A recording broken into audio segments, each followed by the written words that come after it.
antibióticos, identificar qué antibióticos sus familias. Para los objetivos del día de hoy es definir lo que es la resistencia a un antibiótico natural y la resistencia adquirida, ¿ya? Y también vamos a aprender a interpretar los mecanismos de resistencia a antibióticos, MRSA, VISA, GISA, LEA. Vamos a ver qué significa y qué son exactamente. Ya, es un hecho que antes a la etapa de antibióticos las personas morían por infecciones sencillas, ¿ya?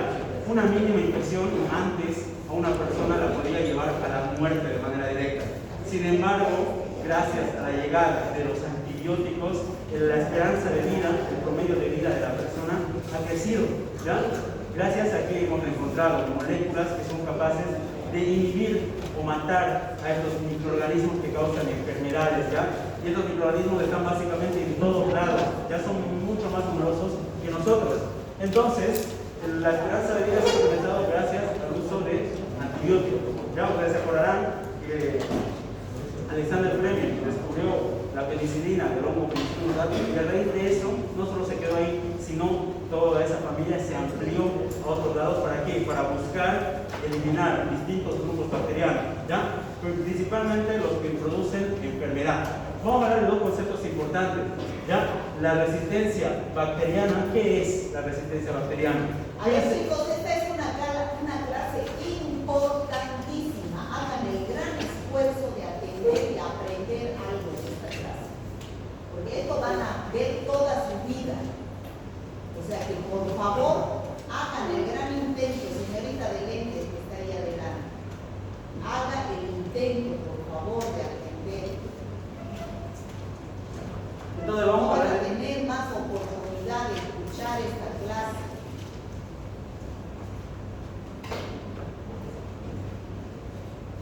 Usted es alumna, pero váyase allá adelante. Pero váyase aquí no llega adelante. Usted también se vaya adelante. Usted, señorita, es alumna también. Por favor, váyase allá adelante. Usted, señorita, debo pasar aquí. Doctora, la laboratorio de la no están ocupando. Usted averigüe. Sí, yo también el concepto de resistencia bacteriana, ¿ya? La resistencia bacteriana, ¿qué es?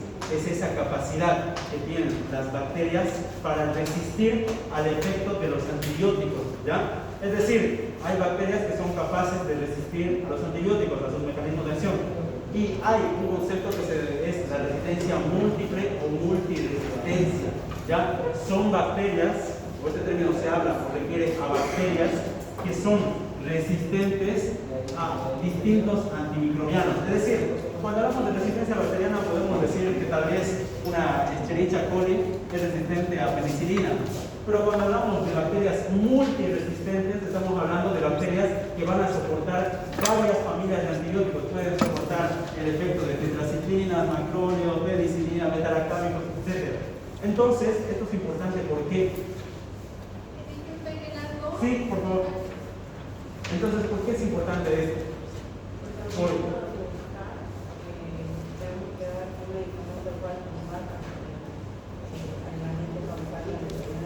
Exactamente, porque estos mecanismos de resistencia que tienen las bacterias nos van a reducir el efecto terapéutico que nosotros queremos tener. Es decir, si nosotros tenemos este espectro para medicar, podríamos darle tal vez un metalactámico, podríamos darle un macróleo y una tetraciclina, con estas resistencias nuestros tratamientos se reducen así a tratamientos muy específicos, ¿ya? Y cuando son bacterias demasiado resistentes, nuestro tratamiento sí estamos al filo de si funciona o no funciona y el paciente se muere, ¿ya? Entonces es importante saber estos conceptos. Entonces hablamos de resistencia bacteriana cuando la bacteria resiste a un antibiótico, una familia, pero hablamos de multiresistencia cuando esta bacteria resiste a varias familias de antibióticos, no solo a una, ¿ya? ¿Quedó claro?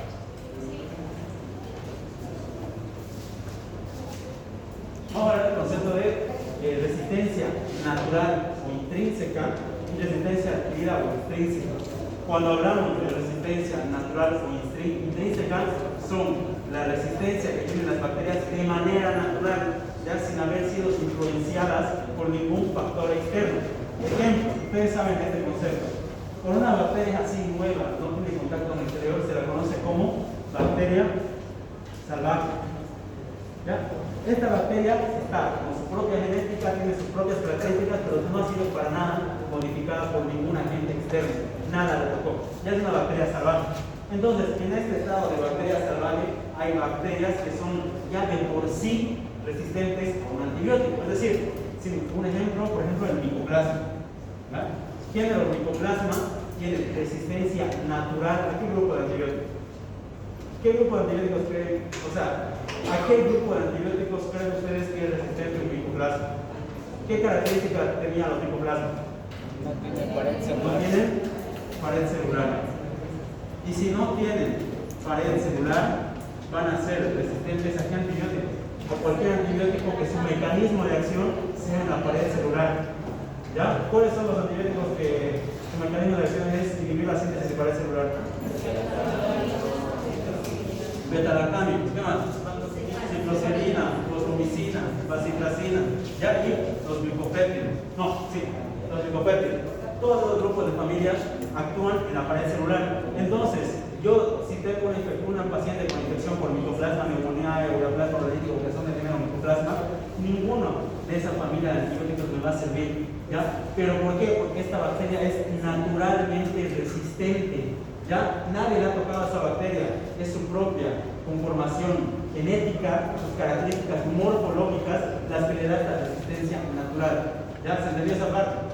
Pero cuando hablamos de resistencia adquirida o extrínseca, estamos hablando de bacterias que adquieren mecanismos de resistencia por acción de efectos externos, efectos del medio externo, es decir, deriva del contacto de la bacteria salvaje con factores externos. Esta bacteria salvaje, al entrar con el medio, va a interactuar con factores externos. Fíjense, acá entran los factores de mutación. ¿Alguien sabe qué es la mutación? ¿Cuál es el concepto de mutación?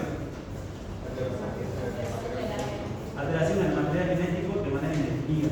¿Ya? Eso son las alteraciones genotípicas, principalmente. ¿Ya? La mutación, ¿qué pasa? La bacteria en su ADN modifica por factores externos. Ya puede haber sumación de bases, quitación de bases, intercambio de bases. Independientemente de eso, me genera en la bacteria una nueva genética, ¿ya? Es decir, con características diferentes de lo que originalmente era. Entonces, gracias a la mutación, la bacteria puede cambiar características que ella tiene. ¿Ya? Puede también ser por transferencia genética. En la transferencia genética nosotros encontramos la transformación. ¿Alguien sabe qué es la transformación? Es el concepto de producción de esta materia. ¿Qué es la transformación? Es cuando mi bacteria ya encuentra material genético de otras bacterias en el medio y lo agarra para ella. ¿Ya? Entonces, al agarrar este material genético de bacterias muertas del medio externo, entonces ella incluye ese material para ella misma. Entonces, esta bacteria, una vez que incluye este material, ya no va a ser la misma que era antes de estar en contacto con ese material. Proceso de transformación. También tenemos el proceso de conjugación. ¿Alguien sabe a qué se refiere? Vienen dos bacterias distintas. Vienen dos bacterias distintas. Esta, por ejemplo, tiene resistencia a penicilina. Un ejemplo, beta-lactámico. Esta no tiene nada. Es una bacteria normal, salvaje. Entonces, la conjugación refiere a que cuando dos bacterias intercambian material genético, ¿a través de qué? De plásmidos o material extracromosómico. Es decir, este plásmido, que es un pequeño material genético en el citoplasma de la bacteria, que le da esa característica de resistencia. Entonces, en la conjugación, dos bacterias intercambian plásmidos, es decir, esta bacteria le da sus plásmidos a esta otra. ¿Por medio de qué? Por conjugación. Las bacterias se conectan a través de las fibras.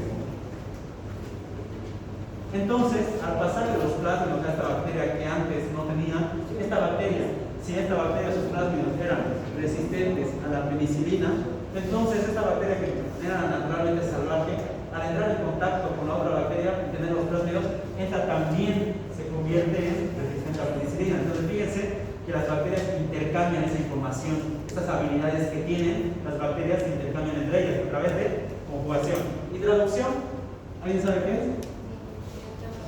Mediante los bacteriófagos. ¿Ya? Son virus, que injertan el material genético dentro de la bacteria salvaje. Ustedes lo van a ver. ¿Por qué es importante? Entonces, estas resistencias que la bacteria quiere son importantes. ¿Ya? ¿Para qué? Porque les decía, nos reduce el espectro de tratamiento que yo le puedo dar a mi paciente. Pero ¿por qué sucede eso? ¿Por qué hay bacterias que empiezan a resistir? ¿Ya? Fíjense, prescripción libre de medicamentos de manera empírica. ¿Ya? Va a su tío o su tía a la farmacia y dice, me duele la garganta, ¿qué puedo tomar? Y el de la farmacia dice, tómese amoxicilina con un ibuprofeno durante una semana.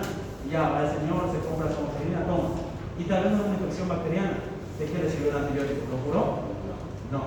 ¿Ya? Entonces, prescripción libre de medicamentos sin necesidad, hacer uso de los antibióticos sin necesidad, sin tener la seguridad de que la infección que está padeciendo la persona es bacteriana, es un riesgo para aumentar los mecanismos de resistencia que tiene mi bacteria. Otro, ¿por qué? La utilización indiscriminada de antibióticos en pacientes sanos y animales, lo que decíamos. Ahora fíjense esto de los animales. Es un tema un poco interesante, ¿ya? ¿Por qué? Nosotros sabemos que las grandes producciones de carne, ya las grandes producciones vacunas crían ganados en cantidad de vacas, de chanchos, de pollos, ¿ya? Y al estar hacinados, al estar en un solo lugar, esos animales también se llegan a enfermar. Ya están teniendo condiciones insalubres, los animales, no nosotros.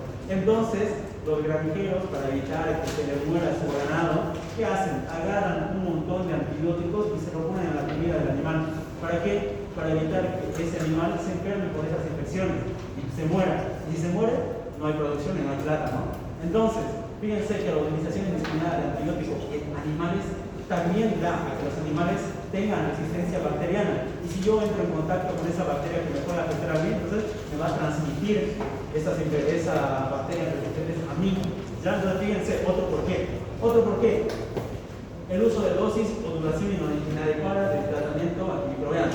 Va el paciente con una infección de garganta, el doctor le dice, tómese su penicilina durante 7 días. ¿Ya? Cada 8 horas o cada 12 horas, independientemente de eso. Va el señor, toma el primer día, toma el segundo día, el tercer día, dice, ya me siento bien. Dice, ya no, ¿para qué? Ya lo voy a dejar. Mi abuelo hacía eso.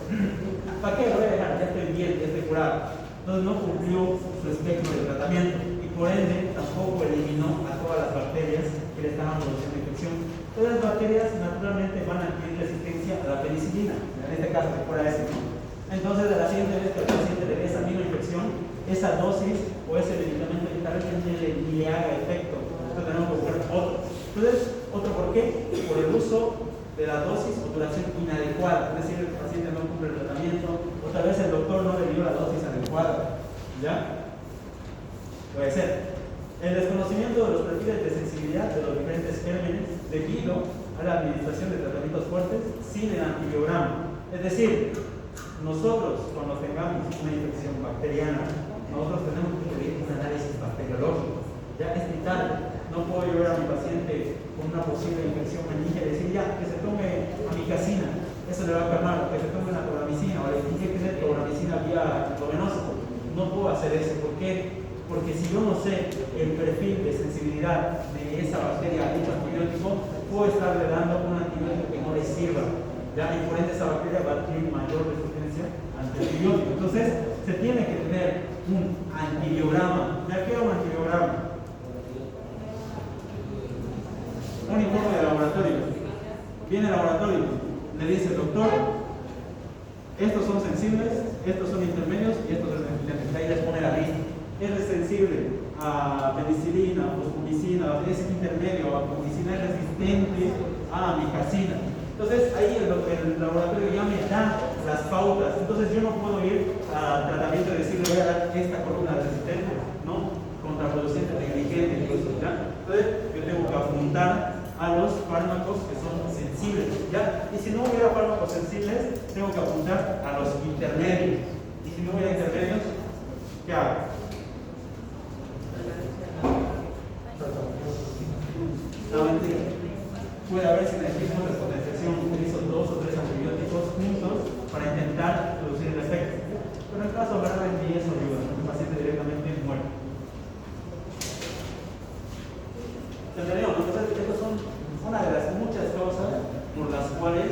las bacterias generan multiresistencia a antibióticos, ¿ya?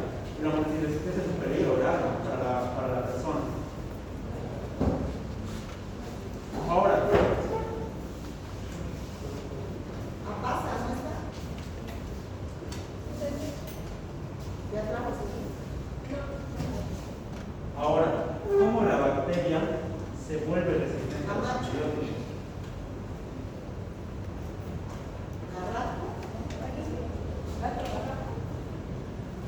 ¿Cómo la bacteria se vuelve resistente a los antibióticos? Hay 4 mecanismos principales, ¿ya? ¿Por qué? Porque la bacteria puede llegar a alterar sus receptores, porque la bacteria puede llegar a interferir en el transporte del antibiótico, porque la bacteria puede haber creado bombas de transporte activo que se conocen como bombas de flujo, o puede incluso haber creado enzimas que me van a inactivar a mi antibiótico. Entonces fíjense la capacidad grande que tiene una bacteria para interferir en el antibiótico, ¿ya? Porque son seres vivos, los seres vivos se adaptan, en especial las bacterias, ¿ya? Entonces fíjense, las bacterias son seres vivos que evolucionan, capaces de adaptarse y resistir antibióticos y a medios adversos que sean en contra de su vida, ¿ya? Uno de los mecanismos de resistencia es la mutación de los receptores. Es decir, si el receptor cambia, ese antibiótico que era afín por ese receptor no se va a poder ver ahí. Por ejemplo, este es un beta-lactámico X, ¿ya? Su diana, su punto diana son las PBP, que son proteínas fijadoras de penicilina, ¿ya? Que ahí están varias, las carboxipeptidasas, las peptidasas, especialmente vamos a hablar de las transpeptidasas, que es el mecanismo de acción de los beta-lactámicos, ¿ya?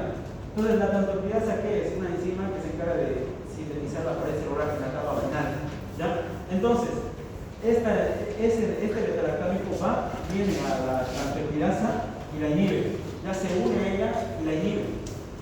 Entonces, eso es lo correcto, y gracias a eso la síntesis de pared celular no se produce. Pero, ¿qué pasa si la bacteria ya ha tenido contacto con beta-lactámico y dice no? Entonces, yo voy a cambiar a mi transpeptidasa. Si antes tenía esta forma, yo le voy a poner esta forma, tal vez, ¿no? Entonces, cuando venga nuevamente mi beta-lactámico, que tal vez era así, tenía caballito para abrirse al receptor, entonces, como ha sido alterado el receptor, el antibiótico yo no va a poder ejercer su efecto en el receptor. ¿Por qué? Porque ha habido alteración del receptor. Entonces, el antibiótico no se une y por ende el efecto no se produce, ¿ya? Otro mecanismo de resistencia, modificación del antibiótico. Puede ser que la bacteria internamente empiece a sintetizar enzimas que degraden el antibiótico. Un ejemplo. Por ejemplo, hay los beta-lactámicos, ya se conoce así, porque su estructura química está conformada por un anillo químico que se denomina el anillo beta-lactámico, ya que es un anillo así. Entonces, vienen las beta-lactamasas, que son enzimas que produce la bacteria, van y rompen el anillo del beta-lactámico, es decir, cambian la molécula, y esta molécula ya no sirve más. Entonces, puede ser que mi bacteria haga la modificación del antibiótico a través de una inactivación enzimática, es decir, que utilice enzimas para destruir el antibiótico, ¿ya? Puede ser que la bacteria cambie la permeabilidad de su membrana. Ustedes saben que las membranas son selectivas, ¿ya? Dejan pasar ciertas cosas y ciertas cosas no. Sin embargo, puede ser que la bacteria vuelva su membrana totalmente impermeable ante los antibióticos. Entonces, ningún antibiótico va a poder entrar, en especial los antibióticos que tienen acción dentro de la bacteria. Por ejemplo, ¿qué antibiótico tiene una acción dentro de la bacteria? Tiene que ingresar a la bacteria para producir su mecanismo de acción. ¿Algún ejemplo que me den? ¿Qué familia? ¿Algún ejemplo? ¿Las formicidas? No. Macrólidos. ¿Qué hacen los macrólidos? ¿Qué inhibe los macrólidos? ¿50S de qué? De ribosomas. ¿Dónde están los ribosomas? Dentro de la bacteria, exactamente. Entonces, fíjense que un grupo de antibióticos como ser los macrólidos, para hacer su efecto de acción, tienen que entrar. Y si no entran, ¿por qué? Porque ha habido impermeabilidad de la membrana, entonces no van a poder ejercer su mecanismo de acción y por ende el antibiótico tampoco va a servir. ¿Ya? Otro mecanismo de acción, expulsión del antibiótico, ¿ya? Por formas de transporte activo. Puede ser que la bacteria haya tenido resistencia mediante la síntesis de bombas de transporte activo. Es decir, si el antibiótico ingresa, ese momento la expulsa a través de bombas, ¿ya? Y para hacer el uso de las bombas se requiere gasto de energía, principalmente. Entonces, puede ser que mi bacteria haya creado bombas de transporte activo. Esas bombas se las conocen como bombas de flujo. ¿Ya? Agarran el antibiótico antes de que siquiera entre, porque ustedes saben que la bacteria tiene su pared celular y su membrana citoplasmática. Antes de que siquiera entre en contacto con la membrana citoplasmática, en el espacio periplásmico, directamente lo bota la bacteria, el antibiótico hacia afuera, ¿ya? Imposibilitando la acción del antibiótico. Entonces, fíjense los mecanismos de acción que puede tener la bacteria ante el contacto con antibióticos. ¿Alguna duda hasta acá?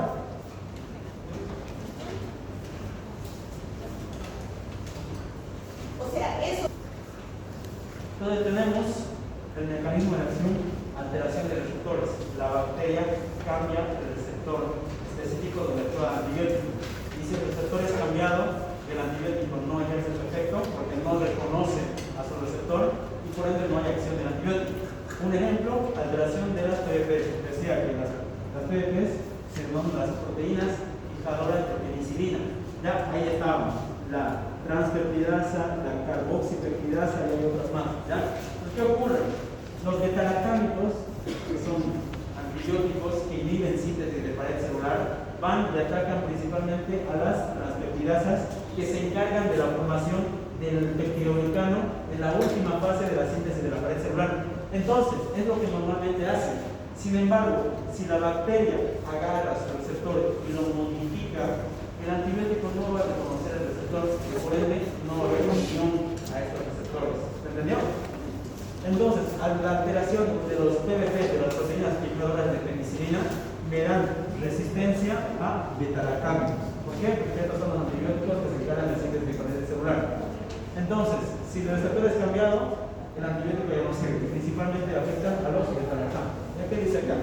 Las proteínas fijadoras de penicilina son, aquí están, las transpeptidasas responsables del endoplazamiento, las carboxipeptidasas responsables de la elongación de la pared celular y las endopeptidasas que terminan el proceso. Entonces, acá es donde atacan los antibióticos, los beta-lactámicos y los otros que inhiben síntesis de pared celular. Pero si el receptor es modificado, no va a tener donde atacar, ¿ya? Y por ende no va a haber la función. Este es un ejemplo de alteración de receptores.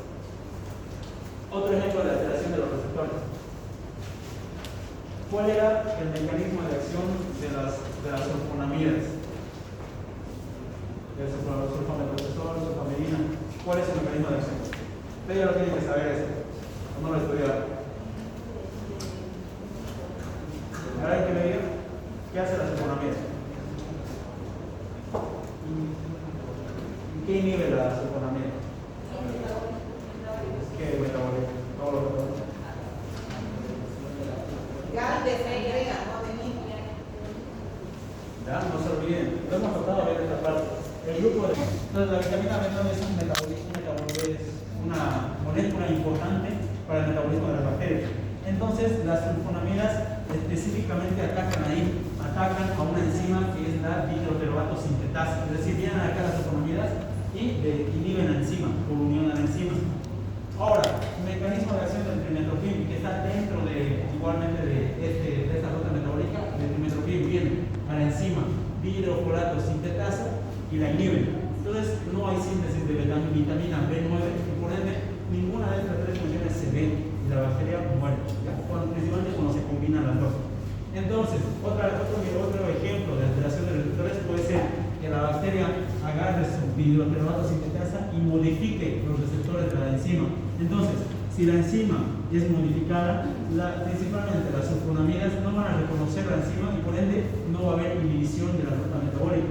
Lo mismo con la dihidroteroato sintetasa, Si cambia el receptor que tiene esta enzima, el antibiótico efector no va a tener dónde unirse y por ende la acción del antibiótico no se va a poder dar. Entonces fíjense que las bacterias, para tener principalmente resistencia a sulfonamidas o al trimetoprim, cambian sus enzimas donde estas atacan, las alteran, modifican los receptores.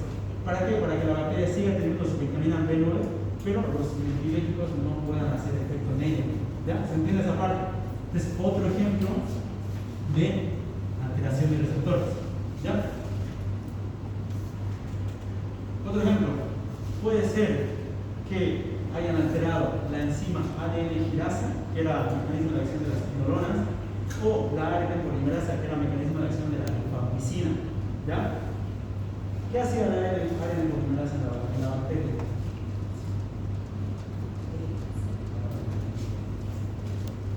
¿Nadie más?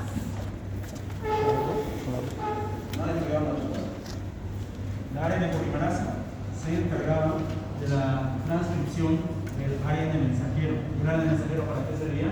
Para sintetizar proteínas. Entonces, un mecanismo de acción de la rifampicina es inhibir esa enzima y por ende no hay ARN mensajero y por ende tampoco hay síntesis de proteínas.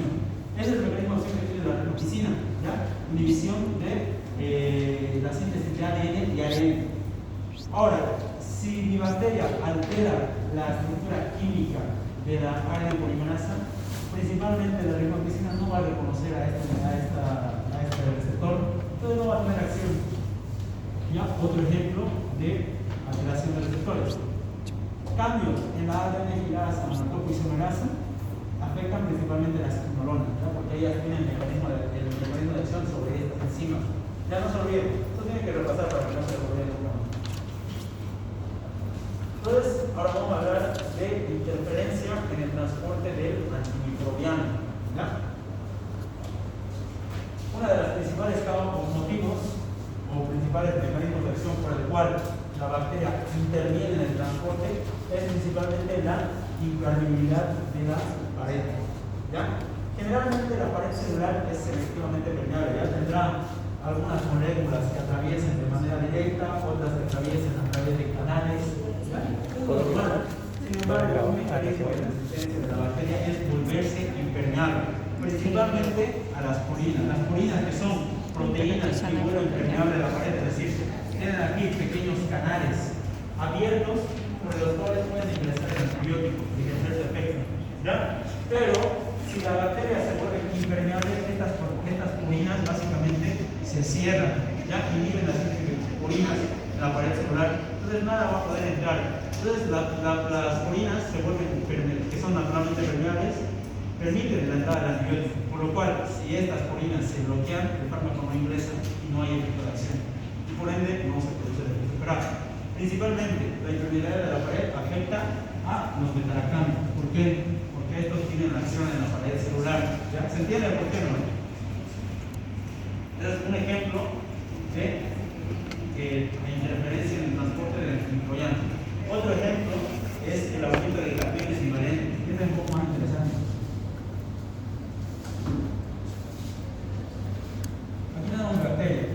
Entonces, principalmente, por ejemplo, los aminoglucósidos, ¿cuál es el mecanismo de acción de los aminoglucósidos? ¿Qué hacen los aminoglucósidos? No le llevan. ¿Qué hacen los aminoglucósidos?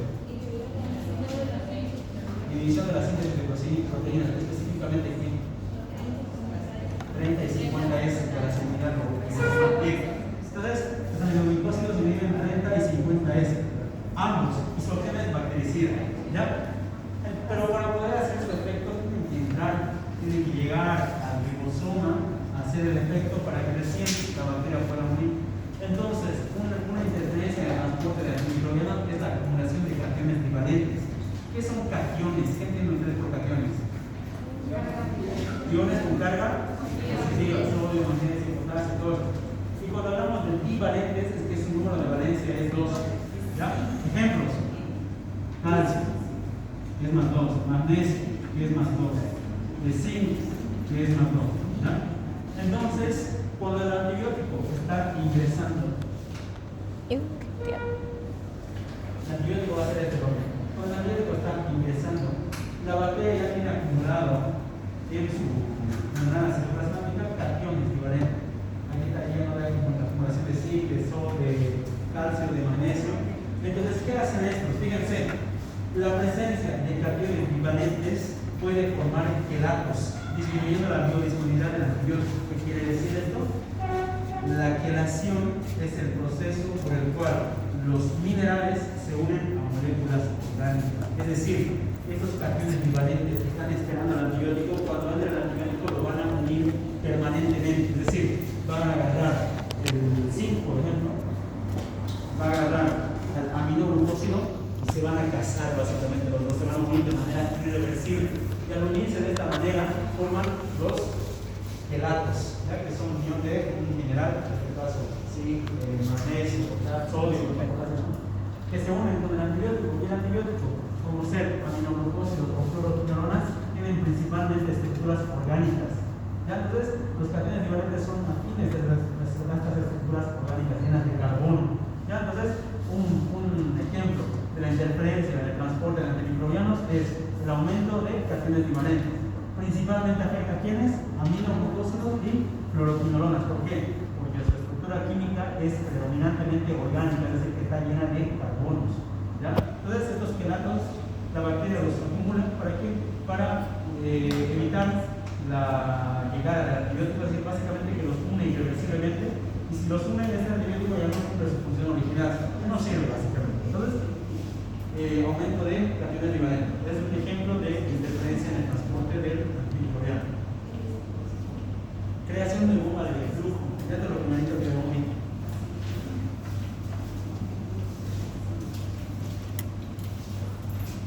Quiere decir que la bacteria, las bombas de resistencia activa, ¿ya? Operan tomando el antibiótico del espacio periplásmico y lo expulsan al exterior, con lo cual evitan su sitio de acción. Existe inversión de ¿qué quiere decir? La bacteria crea bombas de transporte activo. ¿Por qué se caracterizaban las bombas de transporte activo? ¿Verdad? Dejan energía, lo obvio. ¿Qué más? En contra de la gradiente. En contra del gradiente de concentración, es decir, que llevan las moléculas de donde hay más, no, perdón, de donde hay menos a donde hay más. ¿Ya? Entonces, si el antibiótico está entrando, aquí está lleno de antibiótico. Generalmente, si aquí está lleno de antibiótico, el gradiente de concentración es hacia dentro de la bacteria. ¿Ya? Entonces, ¿qué hace la bacteria? Crea bombas de transporte activo que una vez que el antibiótico ingrese, antes que siquiera haga su efecto de acción, agarra por transporte activo, lo vuelve a expulsar afuera. ¿Ya? Entonces agarra cualquier antibiótico, lo expulsa una y otra vez. Entonces, estas son las bombas de flujo. La bacteria agarra. Escuchen, tengo la letra también, ¿ya? Entonces la bacteria agarra el antibiótico y lo expulsa de manera directa, ¿no? Por transporte activo. Entonces, si el antibiótico nunca entra, nunca cumple su efecto de acción. ¿Ya? ¿Se entiende?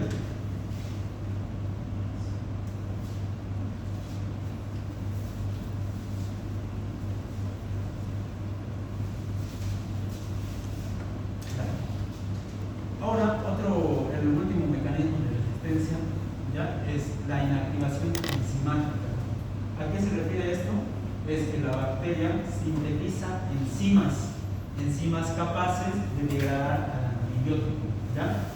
Fíjense que las bacterias van a crear enzimas específicas para el antibiótico que les está atacando. ¿Ya? Un ejemplo de esto es la inactivación por acetilación por las proteínas transportadoras de las proteínas inhiben o le agregan grupos acetilo al cloramfenicol. ¿Ya? Me pongo a olvidar el nombrecito de esto. Pero estas enzimas, ¿qué hacen? Agarran un grupo acetilo, ¿ya? de la bacteria y lo unen permanentemente al cloramfenicol. Entonces, el cloramfenicol, ¿cuál es el mecanismo de acción del cloramfenicol?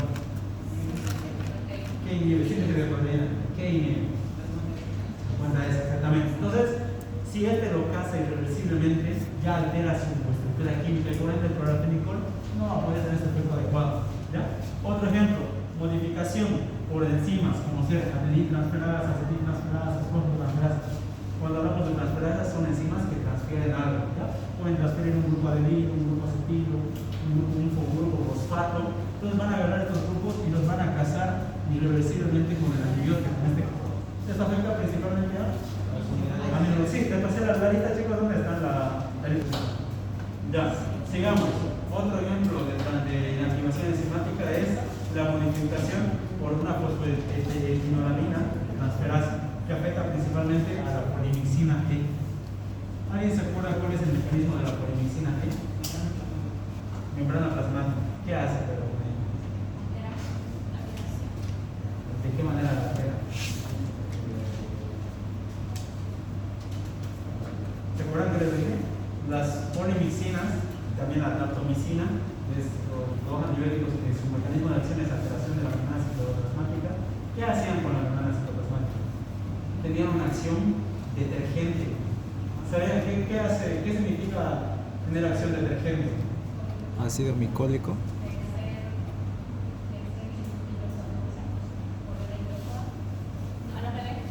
Está bien. La membrana citoplasmática, tanto de la bacteria como de nosotros, son fosfolípidos principalmente, son grasas. Y las grasas son naturalmente ¿qué? Hidrofóbicas. Es decir, no se llevan para nada con compuestos hidrosolubles. Ya, eso es lo normal. Pero ¿qué hace la polimixina N? O las polimicinas, ya la B también. Viene y su acción es detergente, agarra estos lípidos y los vuelve hidrosolubles, lo que no son. Entonces produce una lisis de la pared de la membrana citoplasmática, la acción fotolicida. Entonces su mecanismo de acción es ese, pero llega esta señora, la fosfobetanolamina transferasa, y hace que los fosfolípidos ahora tengan grupos con carga eléctrica, y esa carga eléctrica me va a repeler al antibiótico. ¿Por qué? Porque energías opuestas, energías iguales, ¿ya? Entonces, porque tanto la polimixina es un antibiótico que principalmente tiene cationes en su estructura química. Entonces, fíjense, si yo al fosfolípido le pongo estructuras que tienen principalmente cargas eléctricas positivas, si este de aquí también es positivo, ¿qué creen que va a hacer al acercarse? Se repele. Entonces, fíjense, la señorita fosfobetanolamina hace eso. Y no se olviden, chicos, ustedes tienen que saber bien los mecanismos de acción. Les repetí la anterior clase que ya se pueden olvidar el nombre del antibiótico, pero nunca cómo actúa. Ya no se tienen que olvidar eso. Entonces van a repasar bien. Y aquí la parte más importante. Otro ejemplo de inactivación enzimática es la desnaturalización por beta-lactamasas. ¿Ya? Beta-lactamasas son enzimas que principalmente su mecanismo de acción es destruir al beta-lactámico, lo desnaturaliza. Y si no lo desnaturaliza, el beta-lactámico ya no va a servir. ¿Ya? Ustedes se acuerdan la familia de beta-lactámicos. ¿Cuáles son los subgrupos más principales? Penicilinas, cefaloporinas, carbapenémicos, monovaltámicos. ¿Ustedes se acuerdan que les dije que cambio? No. Es una demostración para acordarse: penicilinas, cefaloporinas, carbapenémicos, monovaltámicos. Cambio. ¿Ya? Ahora, dentro de las penicilinas, su clasificación. Están las naturales, las aminopenicilinas, las penicilinas, carboxipenicilina. Bien. Dentro de las cefaloporinas, 5 generaciones. Dentro de los carbapenémicos tenemos a los que terminan en penén, los monovaltámicos de la zona. Bien. Entonces, fíjense que esa familia es amplia, grande. Entonces, la presencia de beta-lactamasas me hace que esta familia de antibióticos, que es grande y es muy buena, ¿por qué? Porque no produce tantos efectos adversos como otros antibióticos. Entonces, es muy buena para tratar infecciones. Pero la presencia de beta-lactamasas hace que este grupo de antibióticos beta-lactámicos yo solo puedo usar específicos. ¿Ya? ¿Por qué? Por culpa de la presencia de beta-lactamasas. Fíjense que las beta-lactamasas, o también se llaman penicilinasas, rompen el anillo beta-lactámico de las penicilinas, cefaloporinas y otros beta-lactámicos. Fíjense, los antibióticos tienen anillos, estos anillos son beta-lactámicos. Va encima y ¿qué hace? Lo rompe el anillo beta-lactámico. Y si rompe el anillo beta-lactámico, el antibiótico, la molécula ya no es igual y por ende ya no sirve. ¿Ya? Entonces, fíjense que transforman el antibiótico en compuestos inactivos. Ya no sirve, ya no cumple su mecanismo de acción. Como ser el ácido penicilólico. Entonces, voy a agarrar la penicilina, rompe su anillo beta-lactámico, lo convierte en ácido penicilólico. Fíjense que se conocen más de 20 tipos de beta-lactamasas. ¿Ya? Pero principalmente hay 3, que son las penicilinasas, que degradan principalmente penicilinas, toda la familia de las penicilinas. Las cefalosporinasas, que degradan la cefalosporina. Las carbapenemasas, que degradan las carbapenémicas. Antes de irnos a buscar.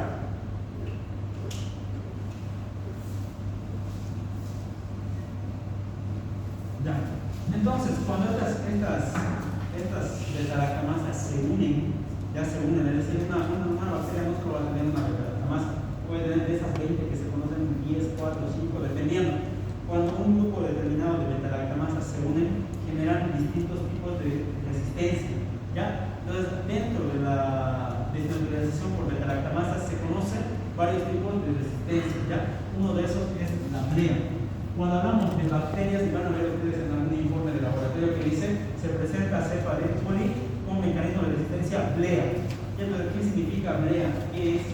Significa que esta bacteria produce beta-lactamasas de espectro amplio o de amplio espectro.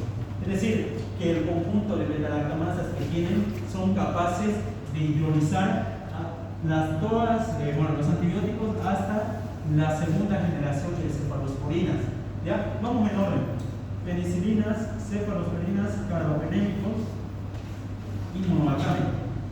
Pensemos en esto como el orden de uso, ¿ya? Las penicilinas son las más sencillas y los carbapenémicos, los monobactámicos es el más último, ¿ya? Entonces, este mecanismo de resistencia blea inhibe hasta la segunda generación de cefalosporinas, es decir, desde las penicilinas hasta la segunda generación de cefalosporinas. Es decir, que yo no puedo dar ningún antibiótico que esté por debajo de este. Ya no puedo dar ninguna penicilina ni ninguna cefalosporina de segunda generación. Fíjense que las penicilinas, todas las que conocen, ¿ya? Y las cefalosporinas de primera y segunda generación están prohibidas. Es decir, si yo le doy al paciente esos antibióticos, el paciente no va a mejorar para nada. Pero siguen siendo sensibles al resto de beta-lactámicos que todavía hay. Es decir, tercera generación, cuarta generación, quinta, que no se utilizan todos, carbapenémicos y monobactámicos, ¿ya? Es decir, que ante un mecanismo de resistencia blea, lo único que no le puedo dar es penicilinas, cefalosporinas hasta la segunda generación, y de ahí en adelante todavía las bacterias son sensibles al resto de beta-lactámicos, ¿ya? Mecanismo de resistencia blea. Ahora, hay otro mecanismo de resistencia que es el LEC, es decir, son beta-lactamasas de espectro extendido. Ya fíjense, este conjunto de beta-lactamasas son capaces de hidrolizar las cefalosporinas hasta la tercera, cuarta generación, incluidos los monobactámicos. Es decir, yo no le puedo dar penicilinas, no le puedo dar cefalosporinas hasta la cuarta generación y tampoco le puedo dar monobactámicos. ¿Ya? Todo eso está prohibido. ¿Qué me queda? Carbapenémico. El mecanismo de resistencia blea es sensible todavía a carbapenémicos e inhibidores de beta-lactamasas. ¿Ya? ¿Se acuerdan? ¿Cuáles son los inhibidores de beta-lactamasas?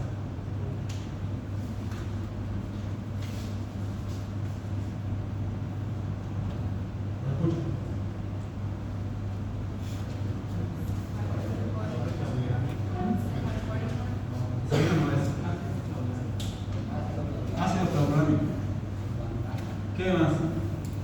Surlactam, azobactam. Obviamente esto no se le da solo al paciente. ¿Con qué se le da el ácido clavulano? Se da con amoxicilina. El surlactam, ampicilina. Y también con sevofluracón. Ampicilina, sevofluracón. Azobactam, ¿con qué? Piperacilina. ¿Ya? Entonces, yo a este paciente con mecanismo de, a esta bacteria con mecanismo de resistencia blea, lo único que no le puedo dar penicilinas, no le puedo dar cefalosporinas de primera, segunda, tercera, cuarta generación, y tampoco le puedo dar monobactámicos. Es decir, todos están prohibidos. Lo único que me queda para poder tratar a ese paciente dentro del grupo de los beta-lactámicos son los carbapenémicos y antibióticos unidos a inhibidores de beta-lactamasas, como ser el ácido clavulano, surlactam, azobactam. Y dentro de los carbapenémicos, ¿cuáles? Meropenem, imipenem, ¿qué más? Ertapenem, ¿qué más? Dolipenem. Ya, en su cadena de inhibidores. Entonces, en un mecanismo de resistencia blea, yo no le puedo dar nada de lo anteriormente mencionado, solo le puedo dar carbapenémicos y inhibidores de beta-lactamasas. Eso. ¿Quedó claro? Sí. Ahora, otro mecanismo de resistencia es el BAMPC, es decir, beta-lactamasas AMP cefalosporinasas. ¿Ya? ¿Qué quiere decir? Que este mecanismo de resistencia agrupa varias beta-lactamasas que las hace, o sus características que pueden hidrolizar hasta las cefalosporinas de primera generación, también las aminopenicilinas y los inhibidores de beta-lactamasas, ¿ya? Es decir, que es el grupo de antibióticos donde puedo darle al paciente, ¿ya?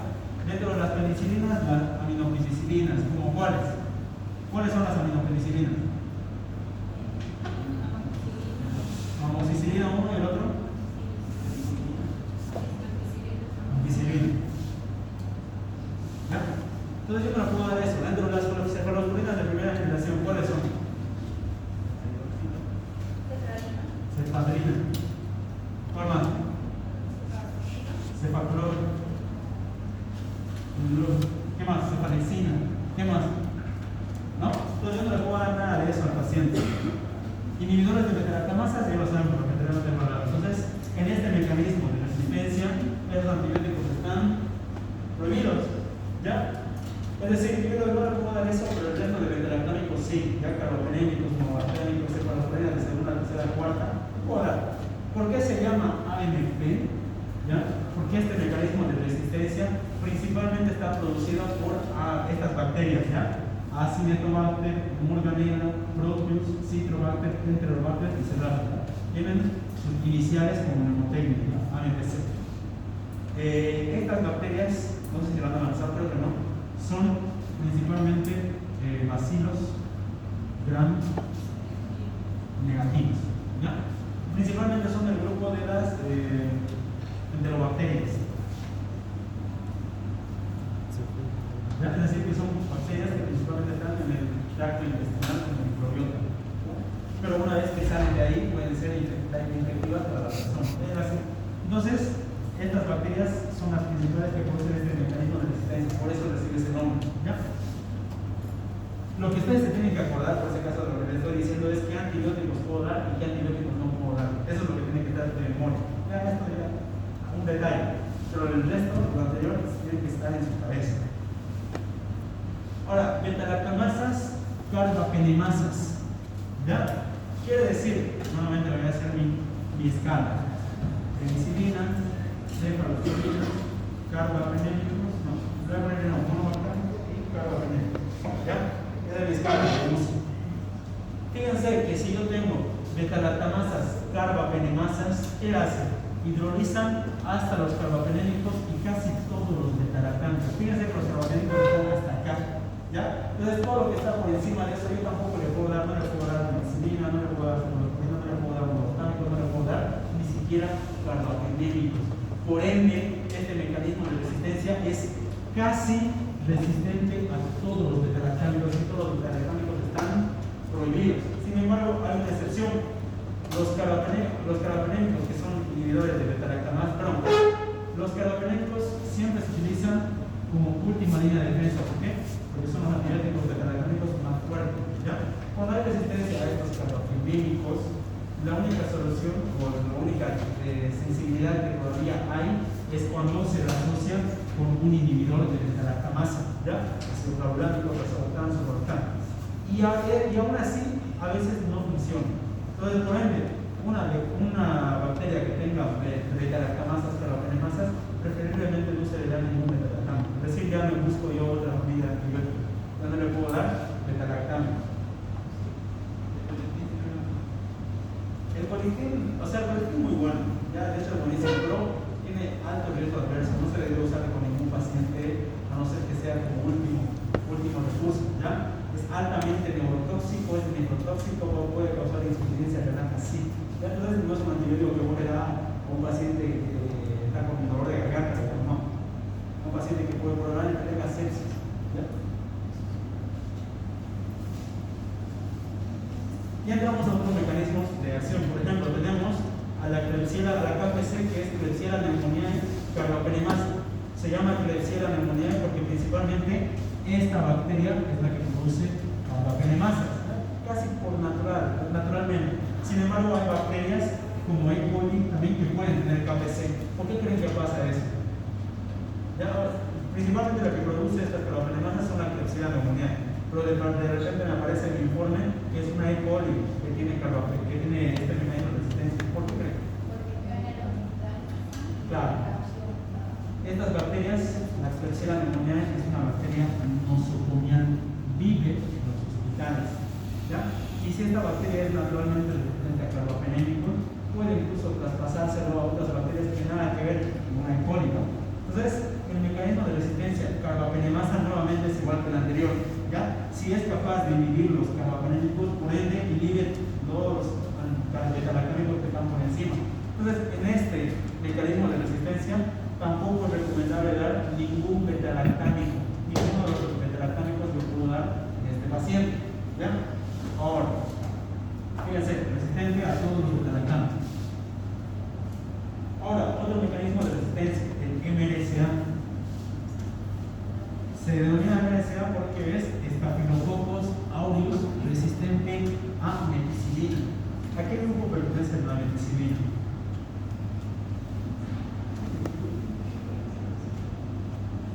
¿A qué grupo de antibióticos pertenece la meticilina?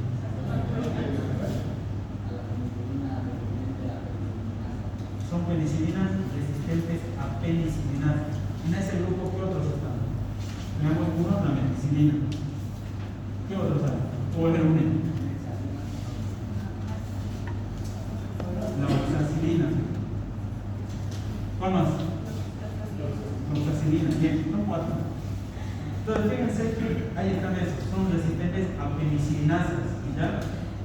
Pero se tiene como indicador principal a la meticilina, ¿ya? La meticilina es un antibiótico que no está para fármaco de administración, ¿ya? Es un antibiótico que principalmente está en discos de antibiótico para realizar antibiogramas, ¿ya? Es decir, que lo vamos a encontrar como lo vieron en el laboratorio, ¿no? En su frasquito.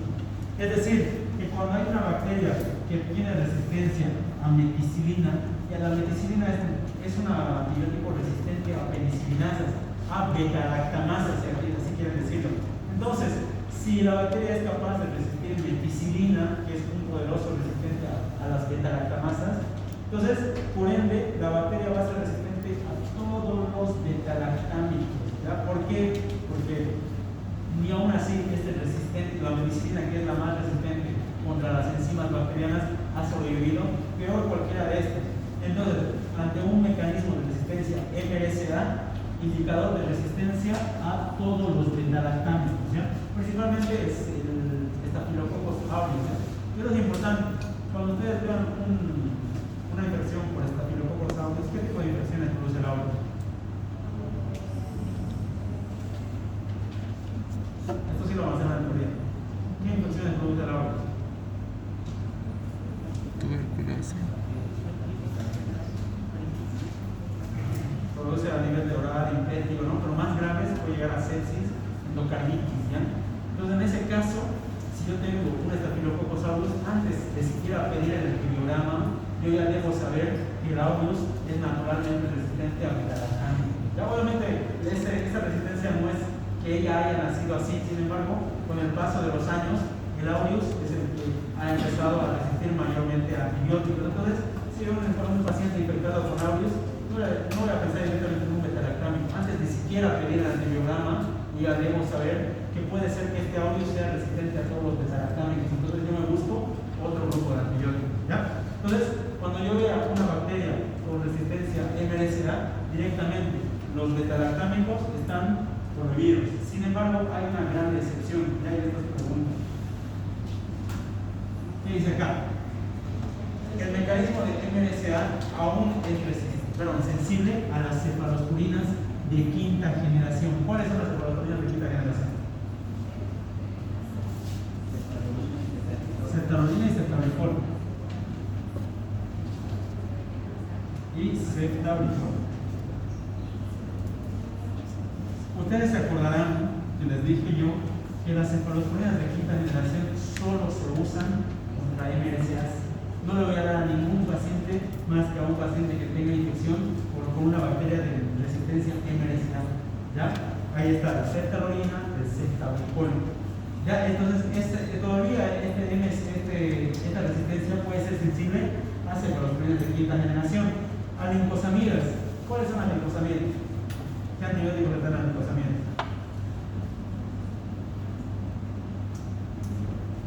Revisar los tablas. Clindamicina. ¿Cuál es el otro?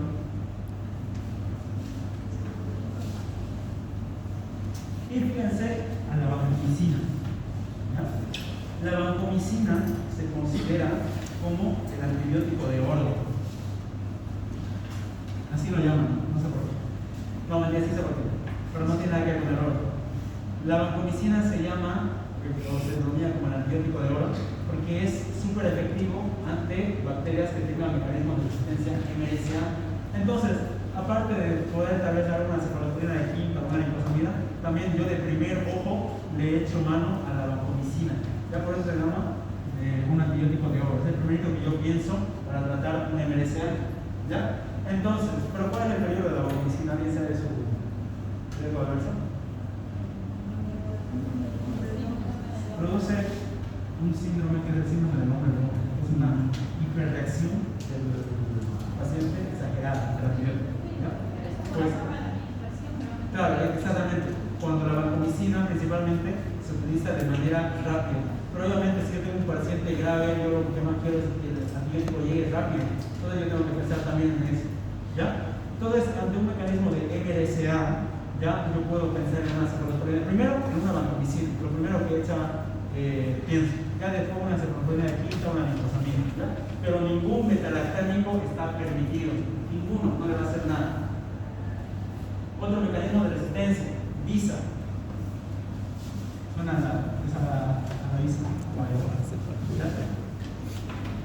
¿Qué significa VISA? Significa Staphylococcus aureus con resistencia intermedia a vancomicina. ¿Ya?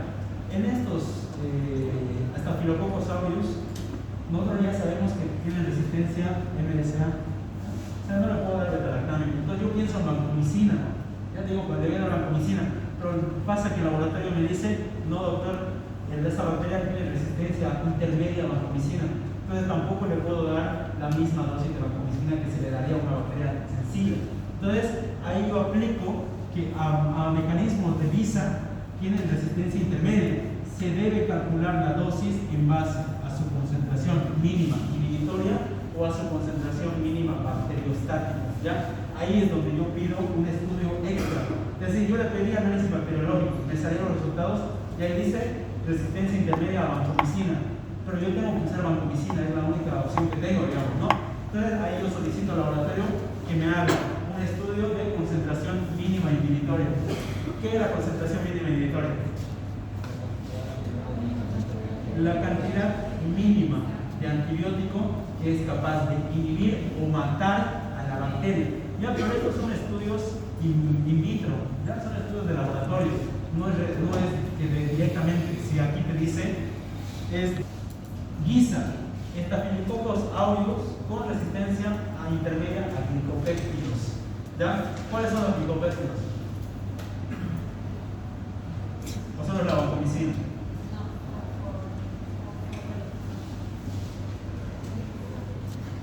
Vancomicina es uno, ¿cuál es el otro? Ecoplanina, bien. Eso es el grupo de los glicopéptidos, ¿ya? Entonces, si yo tengo un Staphylococcus aureus, yo digo, este ya tiene resistencia tal vez a beta-lactámico, pero tal vez tiene incluso resistencia a vancomicina, y aún mucho peor, tal vez puede tener resistencia incluso a teicoplanina, ya que es otro glicopéptido. Nuevamente, se maneja con resistencias intermedias. Sin embargo, cuando el Staphylococcus aureus es resistente o tiene el mecanismo de resistencia GISA, directamente yo busco otra familia de antibióticos. No voy a estar pensando más y me voy a otra familia directamente. Entonces, en un mecanismo de resistencia GISA, los glicopéptidos, como ser vancomicina, ecoplanina, incluidos los beta-lactámicos que hemos hablado, están prohibidos. ¿Ya? ¿Quedó claro? ¿Alguna otra cosa?